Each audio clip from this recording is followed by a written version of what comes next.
Pods. Peace, Sounds like everyone. a disease. Peace. It is. Catch the pods. I can't come into work today. I got pods. I got the pods. I got the pod. I've probably used that to call out of work before. Like, yo, Can't come in, boss. I caught pods.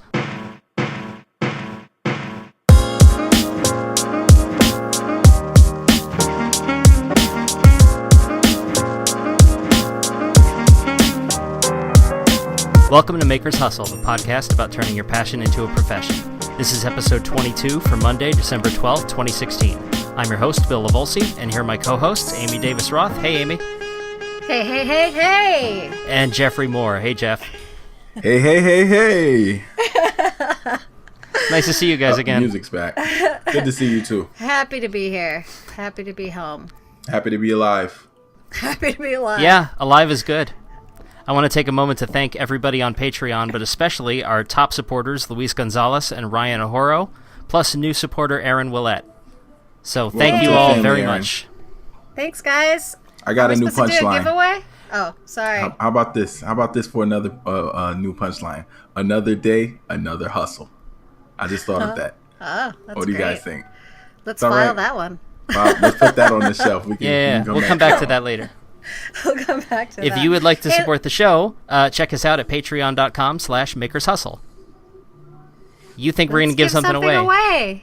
Yeah. You want to give something away? I do. I'm so not ready for this. I know I said I would be ready for this. I'm not. Me either. I want to give some... Actually, are we supposed to do the raffle for the pen or no? Yeah, we are.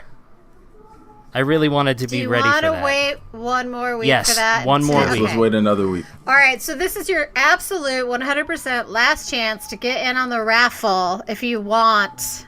And you have to sign up on our Patreon in order to be eligible to get that really cool handmade pen by Pat Lapp. Yeah, It's really cool. There's a video and everything I have it that around I'm sure here. we've linked to. Yeah.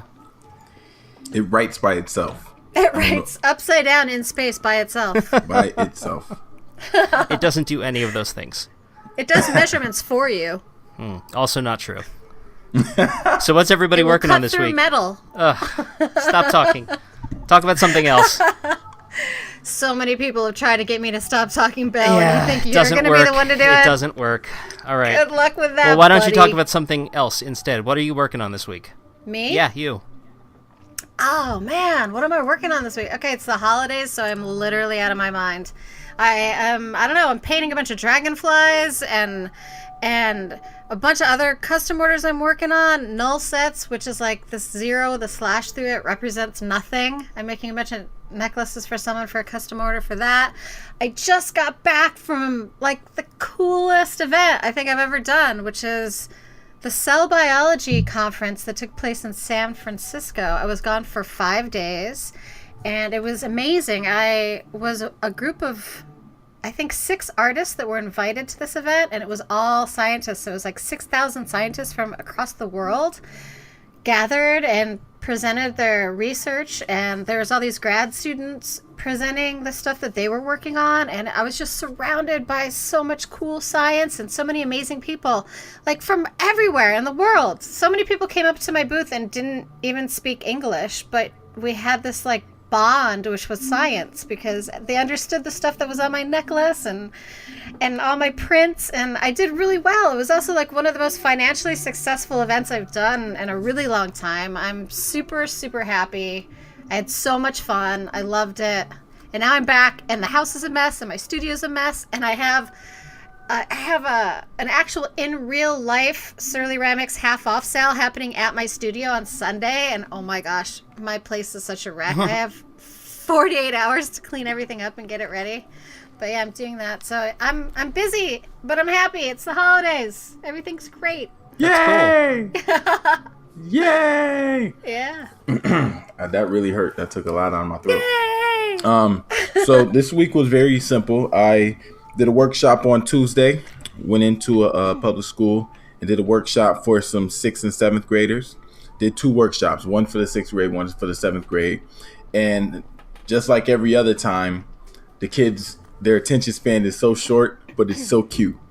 And all they want to do, like the teaching aspect is, I do about an hour, 45 minutes, but the teaching aspect is I don't teach them about robots. I try to make the connection between what robots and people have in common. So, the bones, the frame for the body, the brain, the microcontroller, the heartbeat, the thing that powers it, your heart, and trying to make the connection like that. So that was a whole lot of fun. Also, I've been recruiting people to kind of help me with putting this program together. And so I got one person to write up the grants. She works at my job. She's a grant writer. So I got her to write up a couple of grants that we're going to look at applying for. And then also I have a guy who is real into volunteer management. He's a volunteer coordinator at my job. And so got him on board, and we were just doing a lot of game planning this week, trying to get this thing off the ground. And I got a whole bunch of stuff done operationally for the program.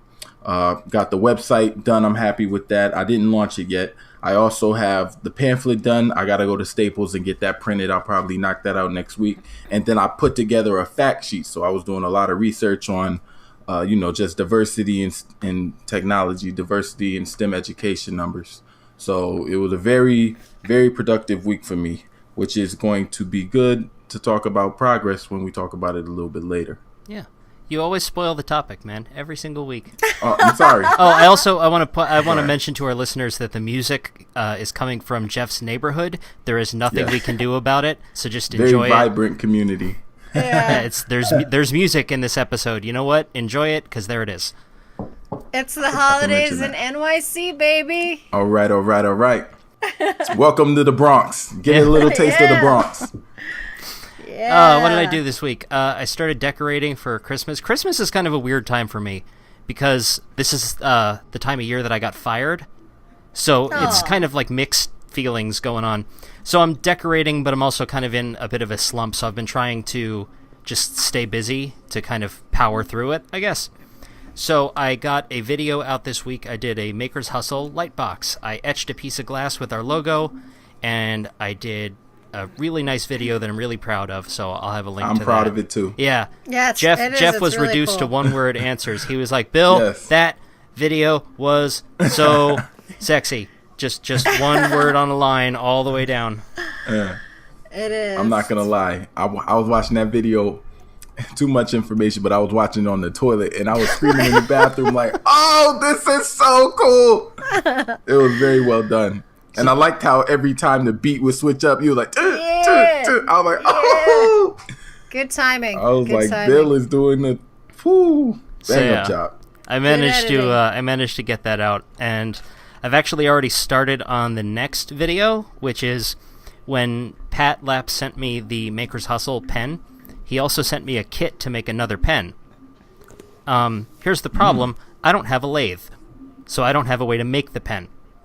So I'm kind of, instead I'm trying to find a way to make do with what I've got, but it's an interesting exercise. I like stuff like that.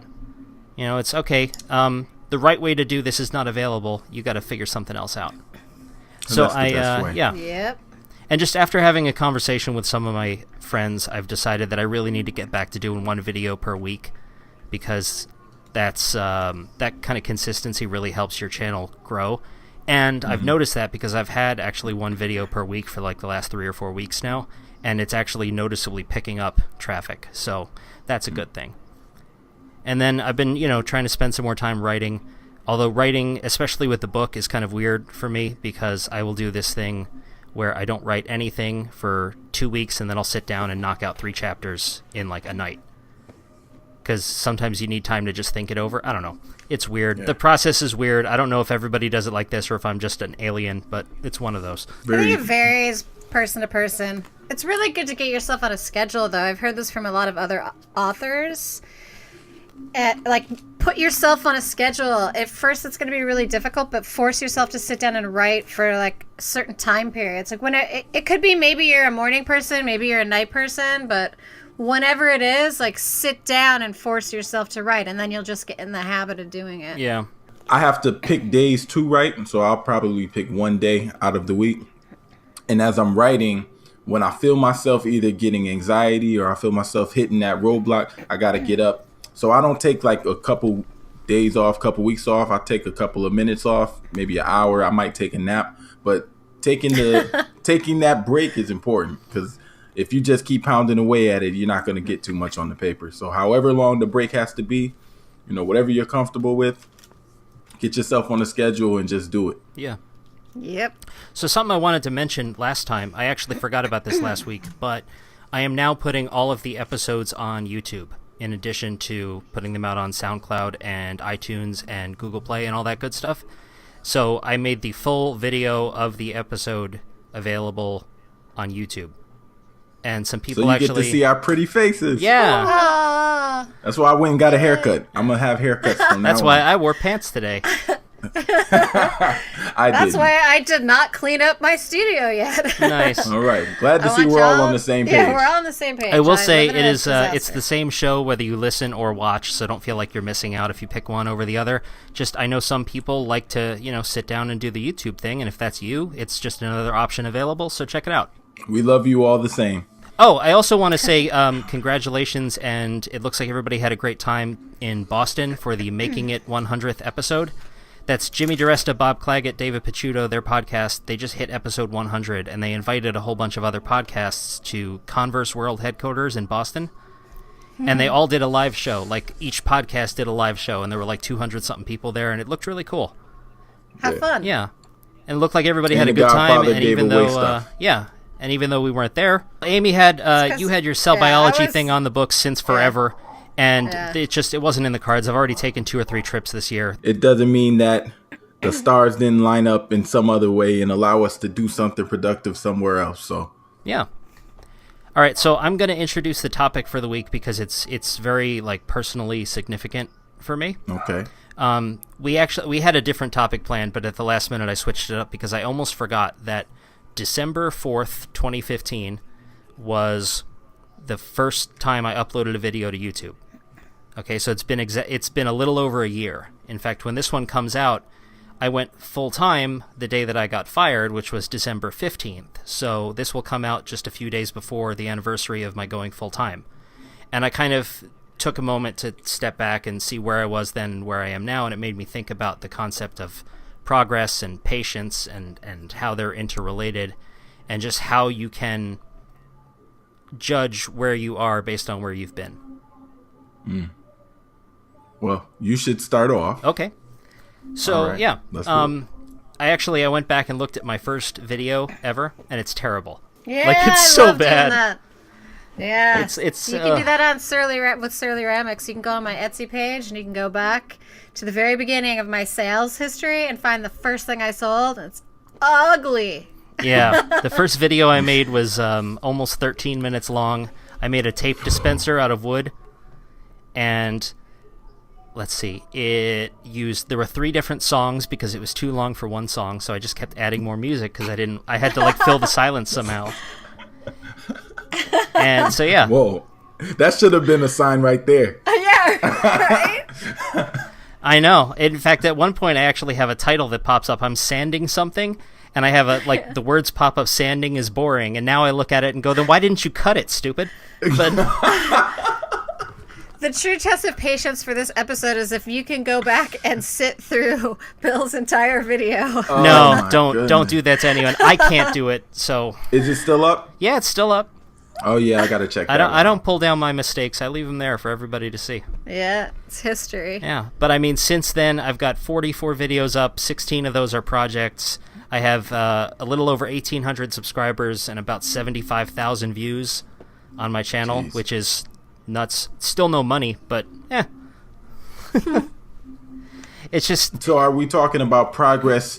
Are we talking about progress of the individual or progress of the product or the project? So the product or the project being your shop, or the individual being all the things that you have done, which would include Maker's Hustle, the deals with other people, so on and so forth. We could do both. Okay. I mean, from an individual perspective, I looked at actually I went and typed up some stuff. I was like, year in review. Let's look at what I did this year. Yeah. Let's see. So the first time I got mentioned on a podcast was a huge deal for me, and now I'm friends with everybody on that podcast. And they had me on. It was Reclaimed Audio. It was episode 10. Episode 10, which is like, I think they just did episode 57 or something. So it's been a while. Yeah. Wow. But I stayed with one of the hosts of that show when I went to Bay Area Maker Faire. I actually slept at his house. So that was cool. That means he likes you. Yeah. That means you're a good guy. That means you're not like somebody he met and was like, yeah, this guy Bill, I'm annoyed with him. Well, I think that's, when I look back, what I remember the most about this year is the people. Mm-hmm. Just and the friendships and the connections, because there are people who were my idols, my heroes, whatever, and now they're my friends. Like, I talk to them on a regular basis. And I think that experience is not unique. I think a lot of people end up doing that, especially in this maker community, Just because people end up, they become close. I mean, Amy, I know, you have a lot of friends who are other artists, right? Were any of them? I don't have any friends. No? Okay. She said that with the straightest face. Yeah. Yeah, nobody likes me. All right, No. so nobody likes Amy, but if somebody did like you, I don't know. Yeah. I'm sure. Well, we like you, Amy. Yeah. So that's Thanks. Finally, that's after what all matters. these years. What is the question? Do I have any friends that are makers or yeah. artists? Did any of your friends start out being people you admired or looked up to or whatever, and now they're friends? Well, I think that I would say Rebecca Watson, who is a video maker. She started off as someone that I respected a lot before I actually knew her in real life. So absolutely. Okay. That's a fun thing to have happen. Yeah. And Rebecca also runs Skepchick, right? Yeah, she runs Skepchick. She does a lot of videos now on YouTube about political issues and, women's issues and stuff like that. And she started off as a podcaster on Skeptic's Guide to the Universe, which was the podcast that actually got me sort of interested in science communication through art. So she was quite a heavy influence on my life and is now one of my BFFs who I actually got to hang out with up in San Francisco at the Cell Biology Con. She wasn't at the con, but she came and picked me up and took me to the fanciest pot store I have ever seen in my life. wow. I know this has nothing to do with the topic, but if you live in San Francisco, there is this place called the Apothecarium, which is like a fine wine shop for weed connoisseurs, and it is a caregiver space only right now, but since marijuana is now legal in the state of California, it will soon be open to the public, and it was so bizarre to go into and check out. But yeah, she started off as simply someone that I looked up to, and now she's taken me to fun places. So it's really great. And this could happen to you right now. Maybe you're listening to this podcast and you're like, you know what? Amy sounds like she would be somebody that would be fun to hang out with. I could be your potential future friend. Because you need them. It could happen to you. Because apparently I don't have any friends. So Oh my goodness. You say you apparently, can be my like- new BFF. get in touch. Amy, you say apparently like you're not the person who just said I don't have any friends. No one's accusing you of that. You just came out and said it. That was you. Yeah. I don't We would have no idea. I am thought you were the having a most party on popular Sunday, so if person you'd like in to school. be my friends, Yeah, there you go. go back in time No. because this podcast comes out on Monday. But I guess in a broader sense, why don't you, I don't know, can you two think about, like, where were you a year ago? I mean, Amy, you've been doing this for, a decade now, so maybe a year ago isn't as different as it would be for Jeff or me, but Right. still. I've been in business for about 10 years. Mm-hmm. So I don't know what this podcast is really about. I'm very confused right now. But I will say that if we are talking about patience Mm-hmm. in terms of progress, that yes, you have to have a lot of patience, but you also have to have perseverance, and that you need to use a lot of P words to get to where you want to be in terms of business. How is that? I have patience and perseverance. What's the other P word? I don't know. People skills? Well, that might help. I'll be honest with you. Where I am Bill is so a year pissed at ago, me right now. where I was a year ago, I was focused a lot more on making a specific product, and I thought, and I could have done that, and I still can do that, probably still will do that, but over the last year, the stuff that I've learned, the experiences, the people, I've kind of pivoted, and I think I mentioned this before, but the focus for me is not on really making something and giving it to people. Now my goal is to make something that people can basically give people tools instead of giving people a product.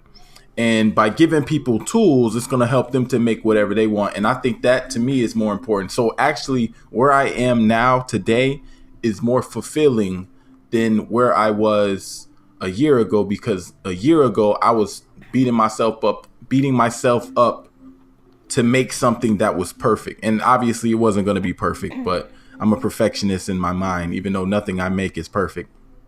So where I am now, the steps that I'm taking, and I'll tell you, I'll be honest with you, I am happier right now making this program happen than I have been with making the robots. Even though I love making the robots, I enjoy it a lot.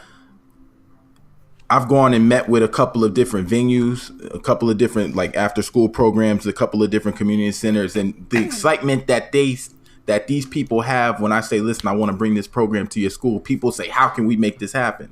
Right. And just, I made today that fact sheet, and I'll screenshot the fact sheet, but the fact sheet looks so good. And when I tell you and I hate doing research, but I'm good at it. So the research, putting the research in there, making it make sense, putting it together in a form that is not only just easy to digest, but also informative. I'm telling you, it's a great feeling. And especially when I think about how the last Makers Fair, it was probably my 4th or 5th Makers Fair, I can't remember.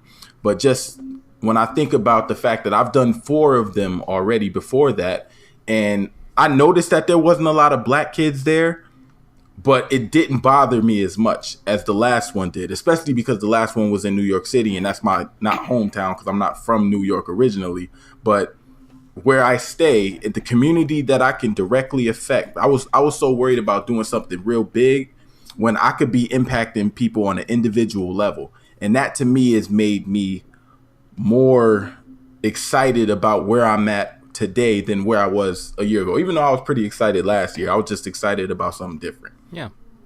No, that makes a lot of sense to me. Amy, go ahead, though. You look like you're about to All say right. something. So, well, I'll be serious now. So, in terms of progress and patience from the perspective of a maker business, I think that patience is something that you definitely have to learn. I know that when I first started out as an artist, for example, I would want to paint a painting and I would want to finish it that day. And that's not necessarily the right way to go about a project or anything if you're making it. You really shouldn't rush anything. You shouldn't rush your products. You should take your time and do what you need to do, and you should be able to walk away and come back to it and finish it later. I think that's a learned skill that not everybody has at first when they first begin making, because you get so excited and you're so driven towards that idea of completion that you want to rush through something, and you shouldn't do that because you can make mistakes. And oftentimes if you come back to something, you'll realize, where you screwed up or where you could have done better if you were rested a little bit and you have fresh eyes to look at something. And that's true with a lot of projects. Not only paintings, but anything. And like we were saying, with your very first thing that you do, often it's not going to be that great. So if you have time to do like a prototype or to come back and do a second version of something, it's often going to be a lot better. And then in terms of patience, there's a whole another level to it when you get to the stage that I'm at in my business, where I have made at this point about 19,000 necklaces by hand. Wow. I know that I've sold on Etsy. I think I've sold about 17,000 pieces on Etsy alone. And that's not counting events I've gone to, custom work that I've done, commission work that I've done for stores, stuff like that. So by hand, you guys, I've made, think about that. Yeah. 18,000 That's a lot necklaces. of stuff. That's a lot of necklaces to make by hand. So necklaces. you really have to learn patience in terms of like this sort of Zen, meditation almost, in order to get through it, especially as a creative person, because I, like most artists, want to do something new all the time. And I can't do that in order to maintain the business that I have. I have to constantly recreate all the things that I know are popular and that I know are going to sell. And so a lot of times it's very boring. And so you have to learn patience so that you don't You don't walk away, you don't give up, you keep at it. So you're going to be perfecting what you're making, but you're also learning to sort of just accept the work that you have to do to make it right. Yeah. Because that's something I've been thinking a lot about, because I had a very different idea. Last year at this time, I had a very different idea of where I would be right now. I even, I sat down and went, okay, well, I need to have 10,000 subscribers or be making a certain amount of money for me to consider this a success. And here's the thing. I missed both of those targets. I missed the subscriber thing by a lot, but that's partially because I refocused away from YouTube and onto some other things and kind of broadened what I was doing. The money thing, I didn't miss it by that much, but I'm still not quite there.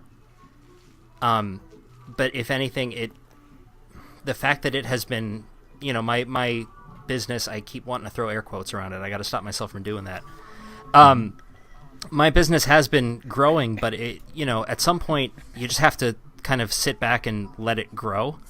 Just keep doing what you're doing, and you can't force that expansion to happen past a certain point. I mean, yes, you can go out there and make sure everybody knows about you, but right now I've got 5 or 6 different clients who I am waiting for them to finish something so that they will need me, like they're working on a new website, or they're working on a book, or they're working on this or that, but they're going to need me for something in the near future. And right now what I have to do is just wait. They know where I am, they know how to find me. I can't make them do that part any faster. And if I sit here and annoy the crap out of them every day, they're going to go find somebody else because I'm annoying.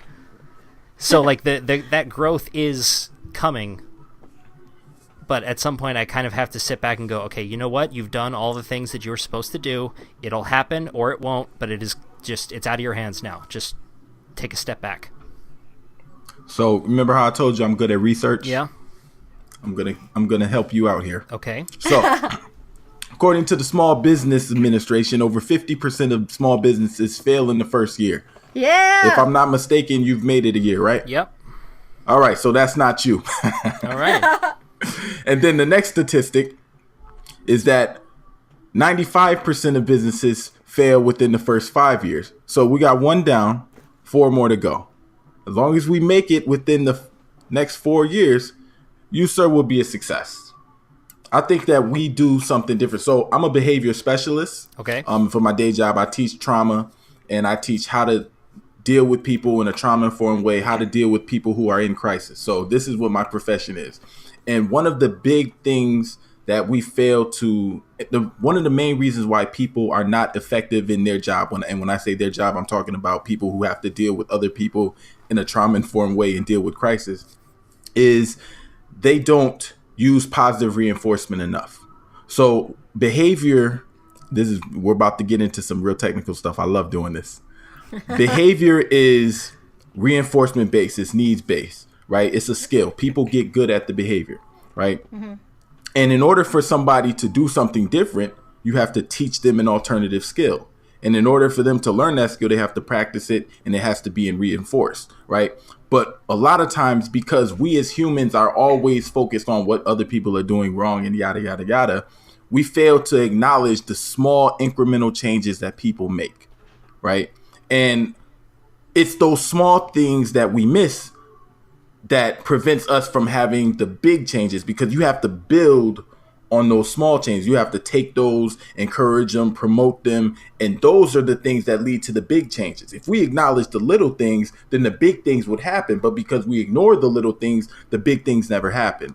And so for you, Bill, understand that even though you missed those goals, not by a lot for one, a lot, you missed it for the subscribers, bro, you're still in business. Yeah.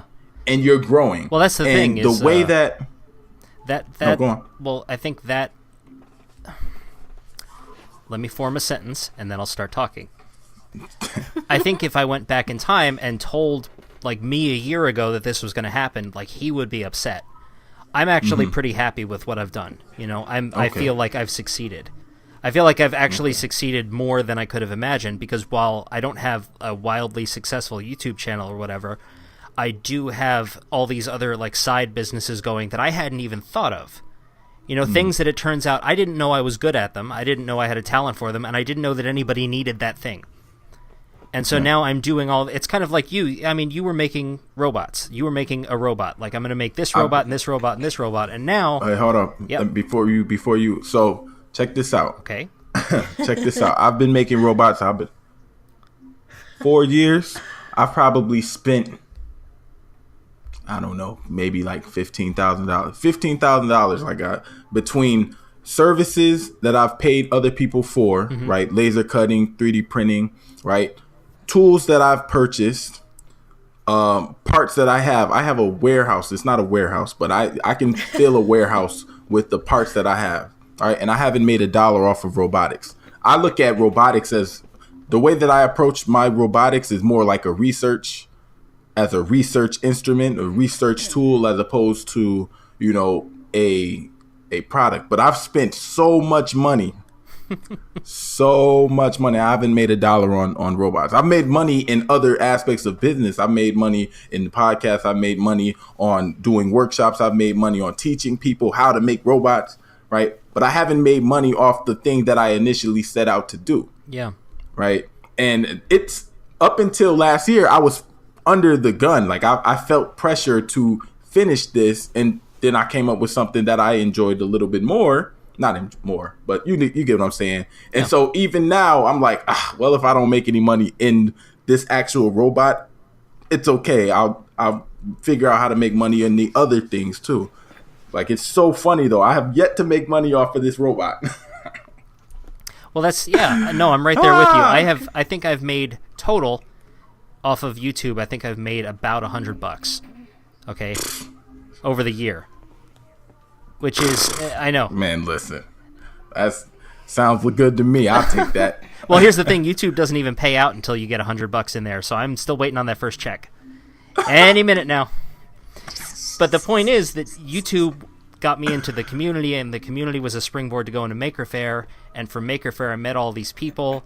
I had all these other ideas, and I ended up launching, these other projects which have paid out, like sometimes a lot.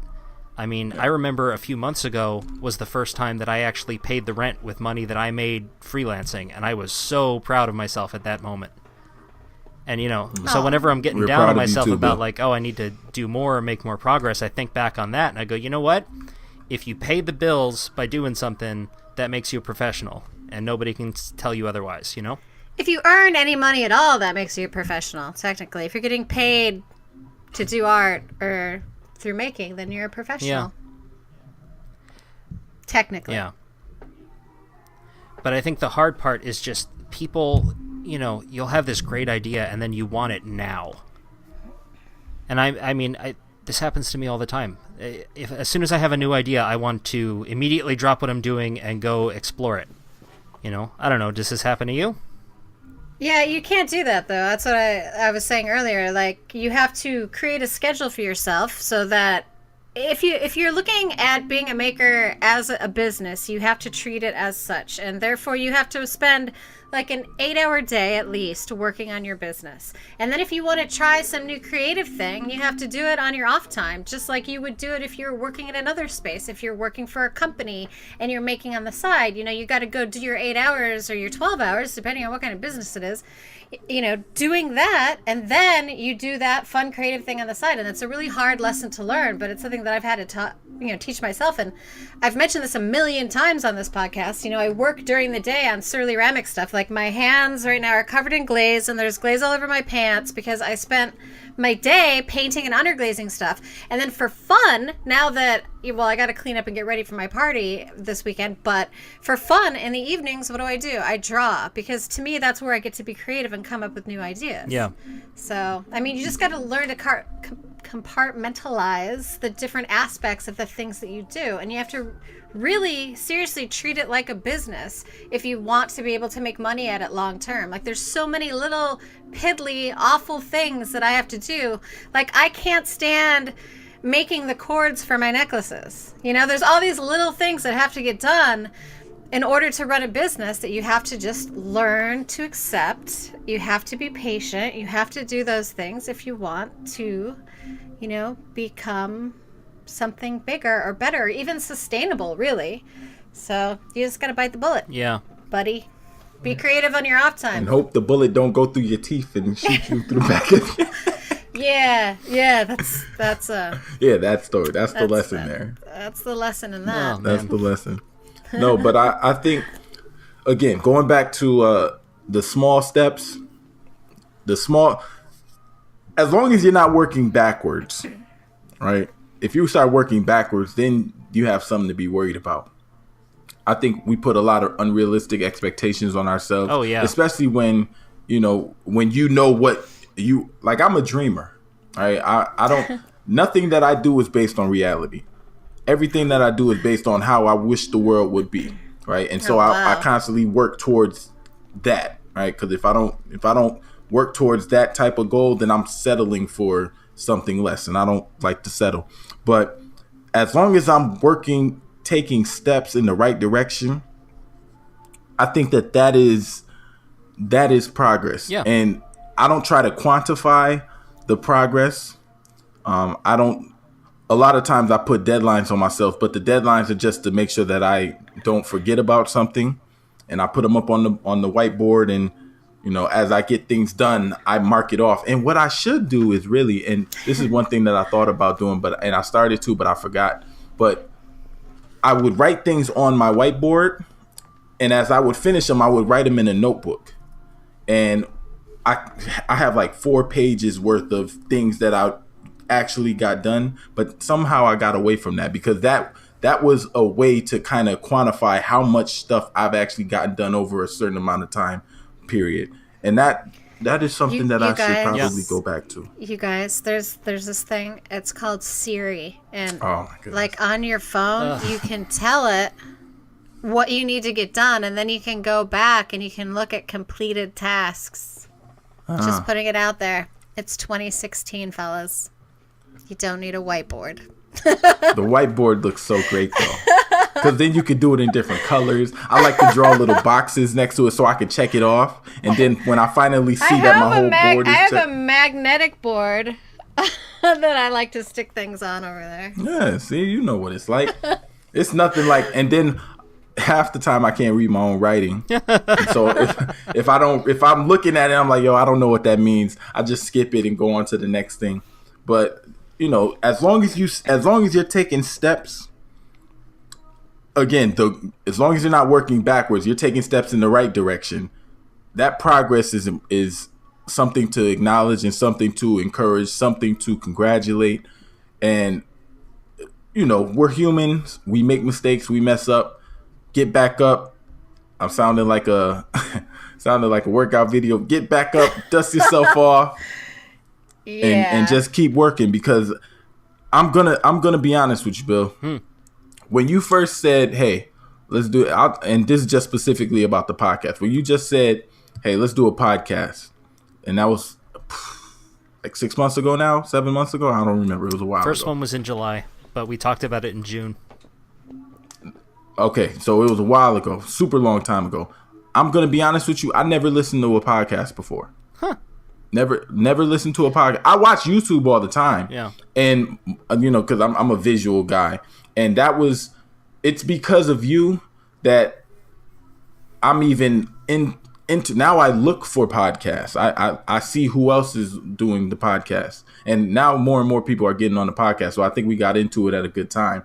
But I never listened to a podcast before. So when you were like, let's do a podcast, I said, I don't know. I don't care. Why not? I got nothing else to do. Let's pick a day and do it. Hey, you like podcasts? Sure, whatever. I don't have to edit the thing, do I? Exactly. I'm like, what? Yeah, I'll give you an hour. We can do. That's what I thought. Yeah. Literally, was I don't have to edit it. And so, looking back now, I think that out of all the things that I do, and that gives me something else that I can talk about too. But out of all the things that I do, this is the thing that I enjoy the most. Aw. Right? Aww. And hey, don't gas yourself up over there. But because it's I get to talk about a lot of things, and I usually when I'm talking to people, I'm either talking about the stuff that I do for work, so I'm training people, or I'm talking to people about how to do robots, what robots are. Obviously, I'm talking to little kids. or I'm talking about politics. I'm very active in politics. And so those are things that I talk about, but very rarely do I get to talk about how much I love just being creative, right? Because a lot of people don't understand my creative side. Like when I tell most of my friends, like, yo, I make robots, people are like, huh? And they look at me like I'm crazy. Like, at what point between playing football and doing all this other stuff did you get into that? So this is a side of me that a lot of people don't even know about, right? Or a lot of people that I grew up with, they're just now finding out about it as I like post pictures here and there on Facebook and Twitter and Instagram or whatever. But my point is, this is one of the things that brings me a level of joy that I haven't experienced before, you know? And even in that, you know, just the freedom and the flexibility that this podcast allows me to have, it kind of builds up my confidence to maybe do a YouTube show. So my wife, and that also is the other thing, my wife wants to do a YouTube show.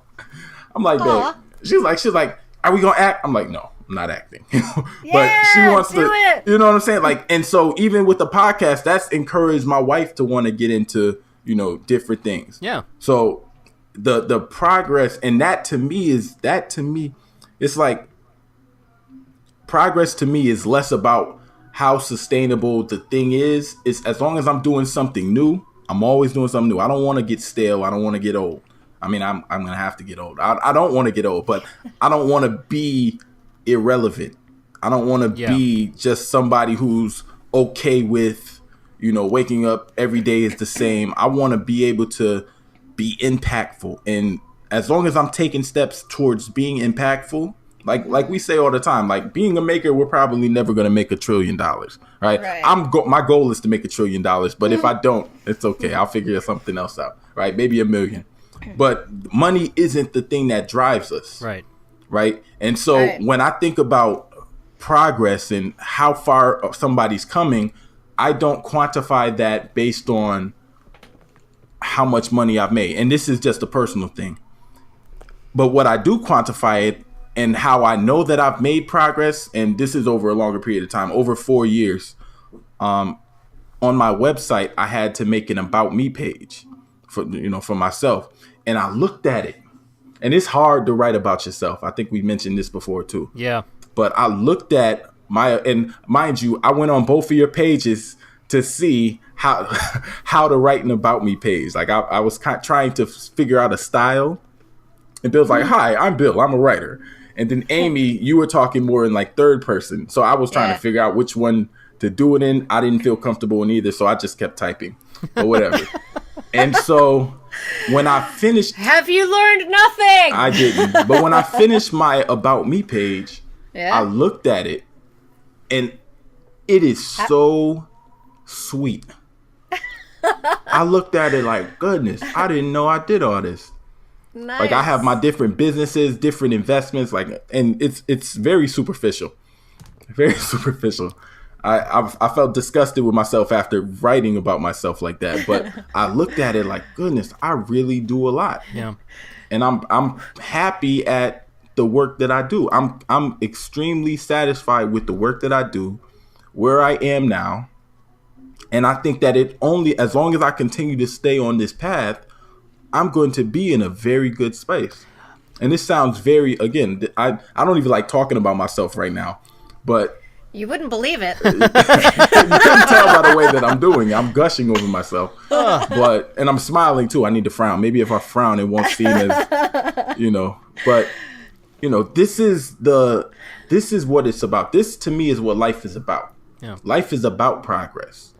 And I want to you say don't want to be stagnant. Well, like when we talk about progress and patience, I think you brought up a good point, which is progress or, I do that patience from time to time. Doesn't mean sticking with the same thing.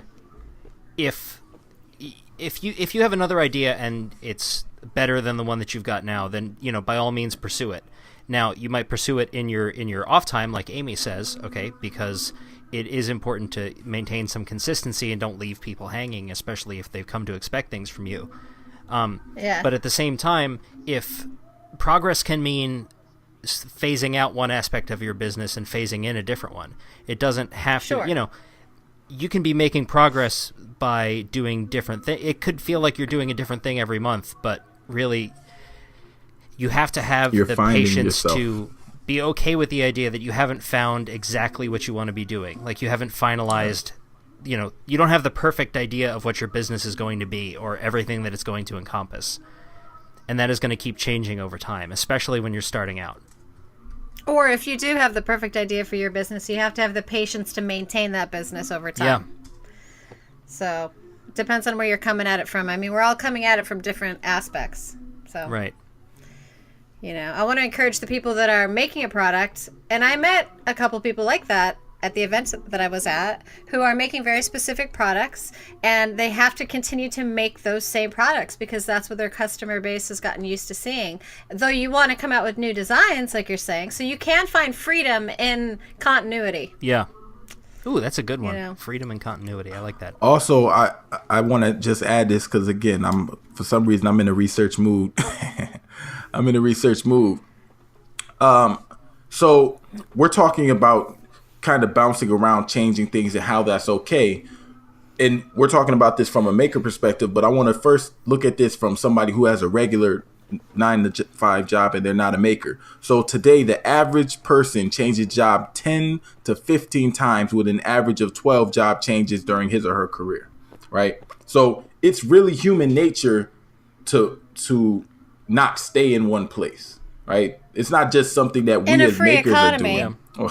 Well, in a free economy. I mean, if it's a communist economy, In you're a democracy. yeah, but you get what I'm saying. I'm assuming this is from an American Perspective. American perspective. For now. Don't Ah! get me started. But yeah. So what we're talking about is really My just husband human was nature. my husband was like, only talk politics, honey, if it's funny this time, okay? I'm like, God damn it. Go on, I'm sorry. But yeah, I forgot my point. That's okay. It was We're a in a good free point, though. economy, and you need to change. You need to not be concerned if you change your idea, you change your business multiple Yes. times throughout your career, because your career is going to be fluid. Especially if you're a creative person, you're gonna, work, and you're gonna advance, and you're gonna change, and you're gonna grow, and it's gonna move you to different places. Yeah. And you need to be okay with that. It's just like how I started off with the art gallery, and I thought I was gonna be a famous painter, and that's how I was gonna live my life, and it didn't work out. But because it didn't work out, I actually found a better business that was, perfect for my lifestyle and perfect for me, and has been sustainable for over a decade, and helped me put a down payment on a house. So, you just have to be able to accept your failures on your way to your next success. Yes, and learn from those failures. Yeah, learn from those failures, definitely. Mic drop. I just dropped the Nice. mic on that. Oh, okay. Well, yeah, just to Wait, who recap, gets it? I think, Jeff, what you said when you were writing your About Me page, I think that's the same experience that I had when I wrote about everything that happened this year, which is you look back on, it's actually a really cool exercise. If you're listening to this podcast and you want to feel good about yourself, just write up everything that you accomplished this year, or everything good that happened this year, just write it up. Or for that matter, rough year to- it's a I wouldn't rough even year to focus pick, on the but good. do it, I would yeah. write about everything that you've done, period. And it doesn't have to be long thing, because if you stay focused on what good things, but you're not subconsciously, you're not thinking that, oh, that was good, or like, you put it on paper and then weigh it out, right? Yeah. Let that thing speak for itself. Don't try to spin your, because it might have happened and you were like, man, well, I don't like that, and then you ignore the fact that made you do something different next time. No, you're right. So you you're leave right. it off Because, the page. I didn't put I got fired on the list, even though that's something that happened to me. Well, Mic drop. That's my turn. I mean, I didn't put that on the list, but if that hadn't happened, I wouldn't have done any of this stuff. So You still be a zombie like me. yeah, I guess it goes on the list. I guess. All right. So first good thing that happened to me in the last 365 days was I got fired. Number one. Yeah, number one, right at the top.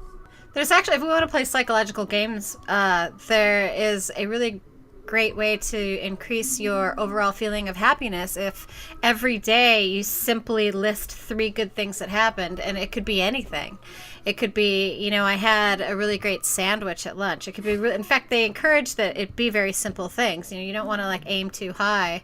And so if you just force your brain, you sort of trick it into thinking about the positive things that have happened, you're less likely to focus on the negative. So it's a fun game. It's also a really great game for conversation skills.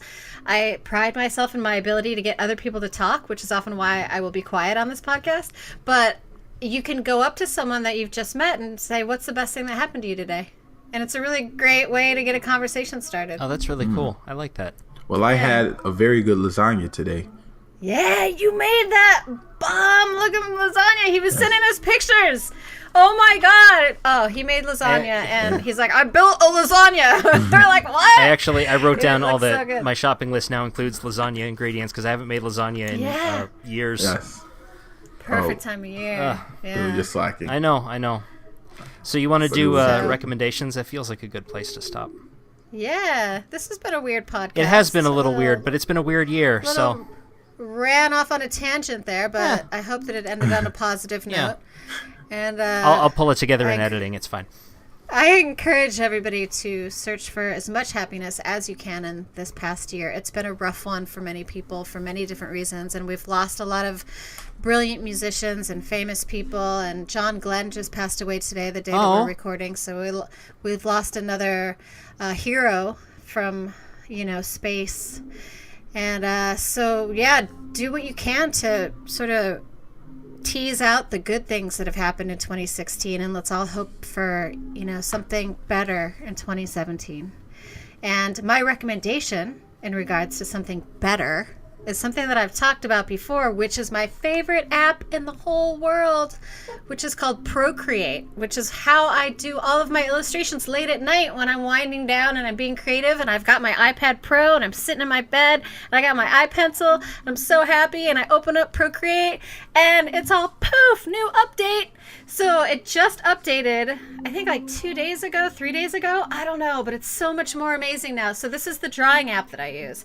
And now it imports Photoshop documents. It does all these really cool layering techniques. So if you work in graphic design or you do anything in Photoshop, you'll be really familiar with some of the new tricks and fantastic like grouping and all these different things that you can do with your layers in Procreate now. So it's almost exactly, I'm exaggerating, but it's very close to being an amazing drawing app that's super close to being like Photoshop and Illustrator sort of combined. It's fantastic, and it only costs you $5 to buy this app. So I highly recommend getting it if you're an illustrator like me, or if you just want to learn how to draw on a tablet and you've never done that before. Download Procreate, and it works like a dream on an iPad Pro with the iPencil. So that is my recommendation. Put that on your Christmas list. Get it for yourself. Go draw something awesome and then send it to us. Yeah, cool. Yeah. Jeff, how about you? All right. Well, I'm going to be honest with you. I forgot about this part of the podcast.